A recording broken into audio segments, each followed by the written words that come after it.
So hello to everyone. आज जानेंगे हम क्लास 9th 10th 8th में लाइट जो चैप्टर आता है उस लाइट को किस तरीके से हम अंडरस्टैंड करेंगे। लाइट बेटा, लाइट की वजह से हम हर चीज़ को देख पाते हैं, राइट। अगर लाइट नहीं होगी तो पूरा अंधेरा होगा। एक काम करिए, आप पूरे लाइट जो आपके हॉल में अभी प्रेजेंट है उसको बंद कर दीजिए, आप बिल्कुल देख नहीं पाएंगे, राइट। यानी without light you can't survive. Okay, so here what is light and what are the application which are related to the light, right? So light की जो properties है, reflection, refraction, interference, diffraction, polarization, etc. So these are the properties of the light. उसको हमें अच्छे तरीके से understand करना है और अच्छे तरीके से उसको हमें interpret भी करना है, right? So without wasting our time, just move on the topic which is related to the class 9th and the class 10th. Right, which is reflection and refraction of the light. बेटा बहुत simple है, बहुत आसान है, बस बीच के छोड़ के मत जाना यार, बहुत मेहनत लगती है वीडियो बनाने में, राइट। चलो without wasting our time just move on the topic. तो लाइट क्या है और लाइट के प्रॉपर्टीज, रिफ्रैक्शन हो या फिर रिफ्लेक्शन क्या हो, उसके बारे में अच्छे तरीके से अंडरस्टैंड करेंगे। So without wasting our time just move on the lecture. Okay, so light क्या है, what do you mean by the light here. Okay, so will discuss in the depth here, depth में जाके study करेंगे, ठीक है। सो light क्या है, ठीक है। Light is energy. तो लाइट एक क्या है, एनर्जी है, ठीक है, एनर्जी है। So it is also energy. But ये लाइट के बारे में इतना क्यों है कॉम्प्लिकेशन, बिकॉज लाइट में तो बहुत बैटल हो चुके हैं। अगर आप न्यूटन देखते हो तो न्यूटन की लाइट से रिलेटेड कॉर्पस्कुलर थ्योरी, ठीक है, corpuscular theory, corpuscular theory, corpuscular theory. Newton क्या बोलता है, अगर छोटा है, छोटा फोटोन तो ये रेड को रिप्रेजेंट करेगा और बड़े वाला प्रोटॉन वायलेट को रिप्रेजेंट करेगा, right. So this is a Newton corpuscular theory.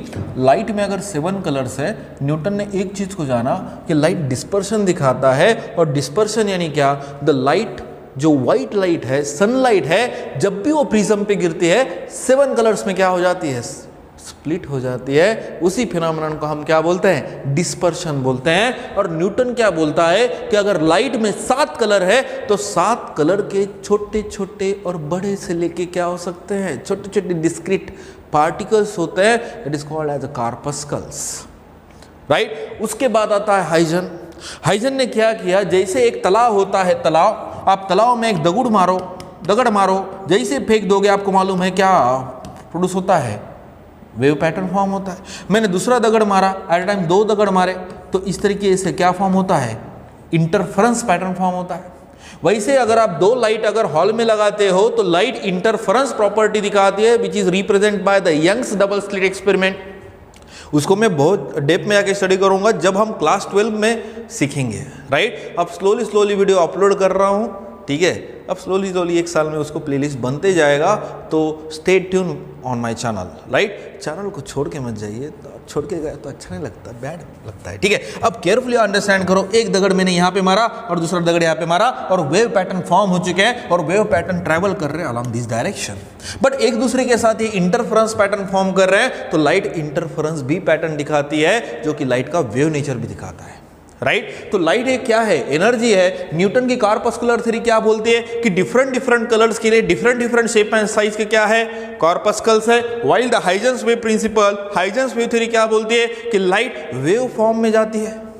अब बहुत बड़ी डिबेट छिड़ चुकी है, समझ में आ रहा है। अगर हम उस इरा में जाएंगे जिस इरा में ना ही कोई टेक्नोलॉजी थी, ना ही कुछ इंस्ट्रूमेंट्स थे एडवांस, उस टाइम पे सब प्रिडिक्शन चलता था, रीडिंग चलती थी, कंसंट्रेशन सीखता था, और हर चीज़ हम वहाँ पे इमेजिनेशन के थ्रू ही स्टडी करते थे। लेकिन आज तो विकिपीडिया आ गया, यूट्यूब आ गया, अब हर चीज़ एक क्लिक पे मिलने लगी है, राइट। इमेजिन करना बंद कर दिए लोग, जिसके कारण क्या हो रहा है, हम बुक्स के दूर जा रहे हैं और टेक्नोलॉजी के पास ले रहे हैं, जिसके कारण वो ज़्यादा देर तक नॉलेज टिक नहीं पाएगा, जस्ट प्रॉमिस।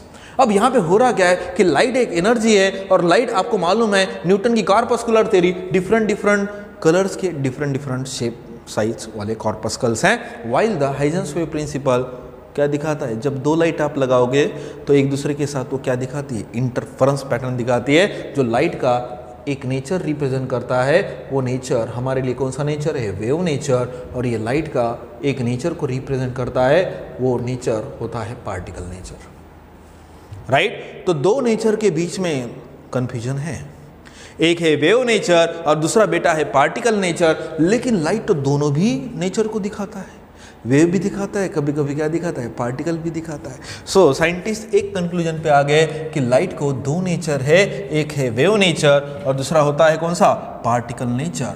सो एक चीज को हमने जाना कि light has two types of the nature, एक होता है वेव और दूसरा होता है पार्टिकल, ठीक है। अब पार्टिकल नेचर में ज़्यादा से ज़्यादा आइंस्टाइन ने एक्सप्लेन किया, बाद में आइंस्टाइन ने फोटो इलेक्ट्रिक इक्वेशन यहाँ पे डिटरमाइन किया, ठीक है। So Einstein photo electric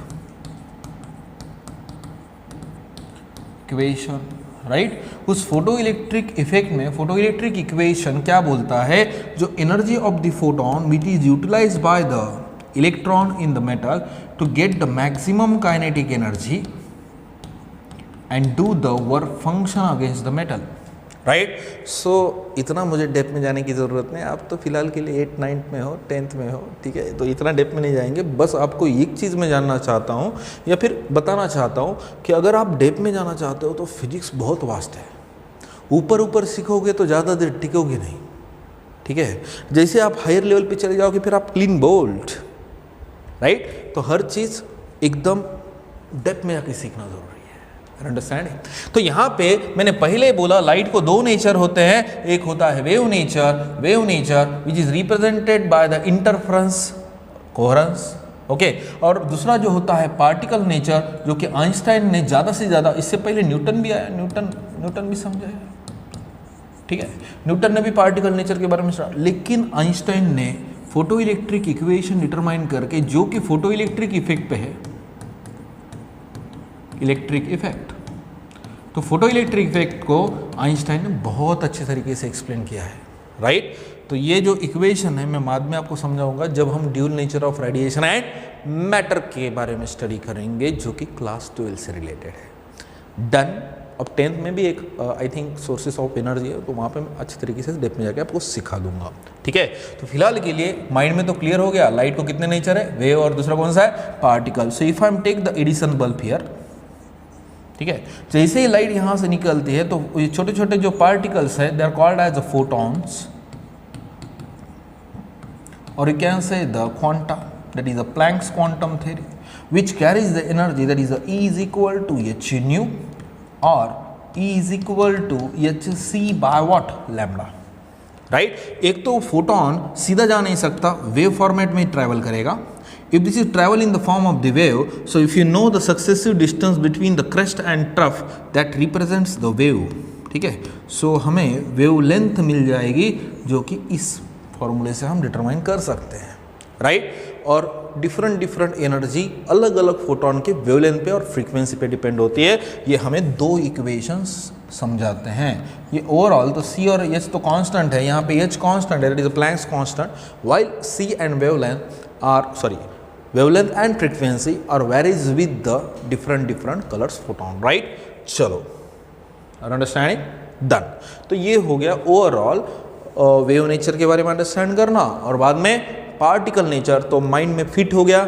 light को कितने नेचर हैं, दो नेचर, जैसे आपका नहीं क्या अलग नेचर है, घर पे अलग, बाहर अलग, मास्टर के सामने अलग, जैसे ही मास्टर गया हॉल में से उसका नेचर अलग। यानी लाइट भी नहीं क्या, हर एक सिचुएशन के हिसाब से खुद का नेचर चेंज करती है, और अंडरस्टैंडिंग। तो यहाँ पे कितना इंटरेस्टिंग है इस लाइट को स्टडी करना, कितना इंटरेस्टिंग है उस साइंटिस्ट को सैल्यूट करके स्टडी करना।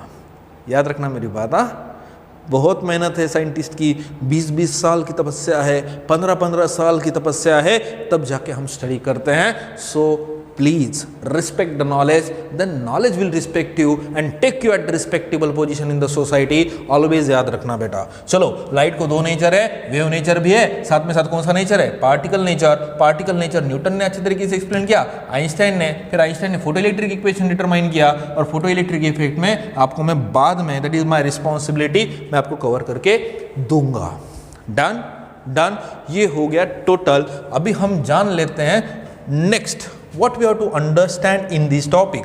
ये टॉपिक में हम क्या सीखने वाले हैं, राइट? टॉपिक में क्या सीखने वाले हैं?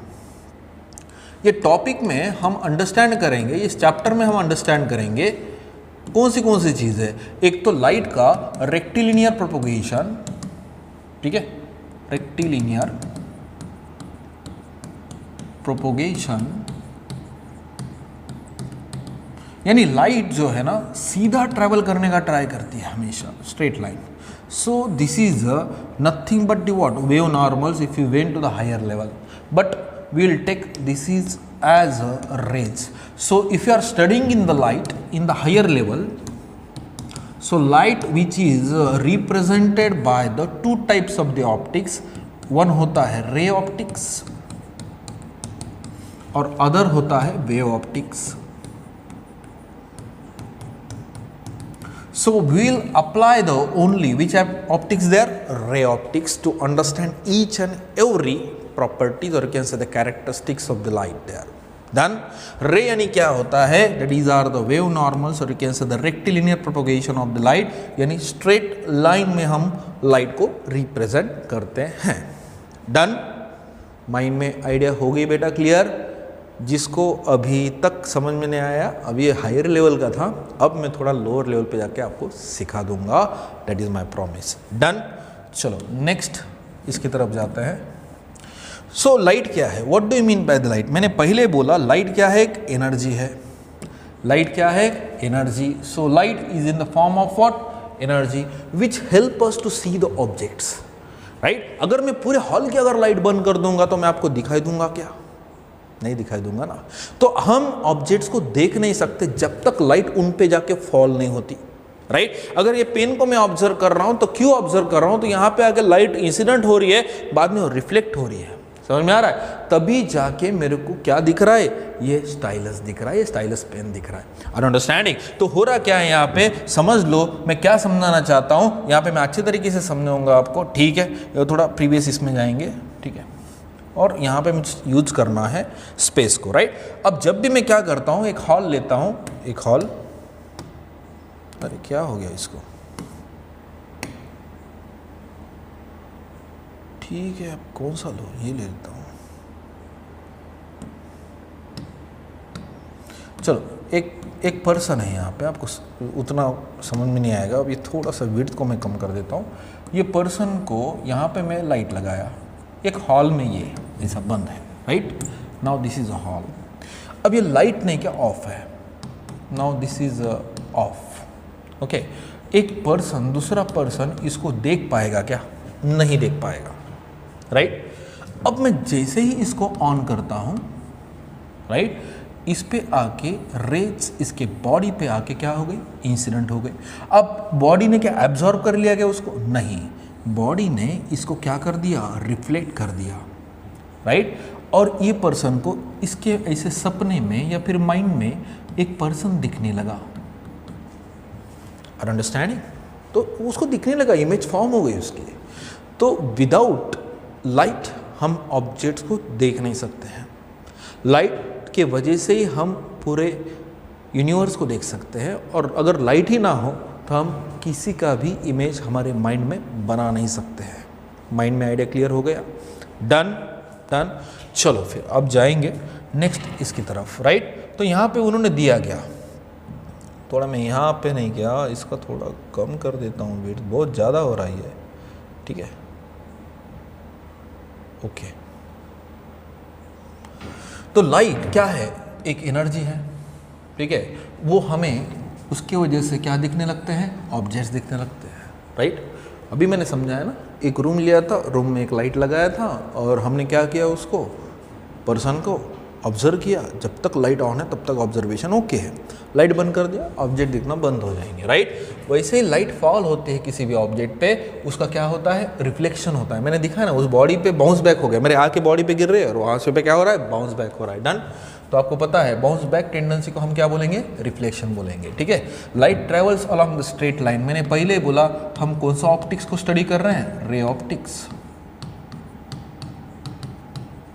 कौन से ऑप्टिक्स को स्टडी कर रहे हैं? Ray optics. So that's why we have to take as which line there बेटा? Straight line. The common phenomenon of the light formation of the shadows. मैंने पहले ही बोला जब भी लाइट गिरेगी तो उसके पीछे क्या गिरेगी? उसकी शैडो गिरेगी. आपको पॉइंट टू पॉइंट समझा रहा हूँ, ठीक है, वरना ऐसा मैं सिखाता नहीं जनरली. पॉइंट टू पॉइंट क्यों सिखा रहा हूँ? 8, 9, 10 का स्टूडेंट का जो है ना पूरे डाउट क्लियर हो जाएंगे इसके कारण. चलो अभी आपको पता है ये जो अपना नमूना बैठ के है डक, ठीक है, ये जो डक बैठ के है यहाँ पे, इसको ये पर्सन देख पा रहा है. क्यों? क्योंकि यहाँ पे इस टॉर्च ने इसके ऊपर क्या मारा? लाइट.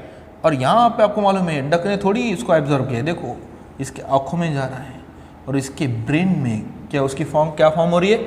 इमेज फॉर्म हो रही है. वैसा ही नहीं क्या सेम यहाँ पे जैसे ही मैंने क्या किया, ये सेल के साथ इसका देखो ना, सेल के साथ इसका क्या कर दिया? कनेक्शन. फिर आपको पता है कि ओवरऑल ये प्रोसेस क्या है. जैसे ही लाइट लगा, लाइट ये सेल पे गिरा और ये सेल और लाइट मुझे दोनों भी दिखने लगे, राइट. तो हमने पहले वीडियो में basic introduction of the light सीखा है. नेक्स्ट वीडियो में हम रिफ्लेक्शन क्या होता है और उससे रिलेटेड कैरेक्टरिस्टिक्स क्या है और रिफ्लेक्शन कहाँ आकर होता है. प्लेन मिरर का हम स्टडी करेंगे, स्फेरिकल मिरर्स का स्टडी करेंगे. सो आई होप लाइट क्या है और लाइट रिलेटेड डाउट्स आपके हर चीज़ क्लियर हो चुके होंगे, इसका मुझे अभी तो कॉन्फिडेंस है, ठीक है. सो फिलहाल के लिए इस वीडियो में स्टॉप होते हैं. नेक्स्ट वीडियो में will discuss the reflection of the light in terms of the spherical mirror and the what? Plane mirror. So फिलहाल के लिए इंट्रोडक्टरी पार्ट को यही स्टॉप करते हैं. नेक्स्ट वीडियो में हम मिलते हैं.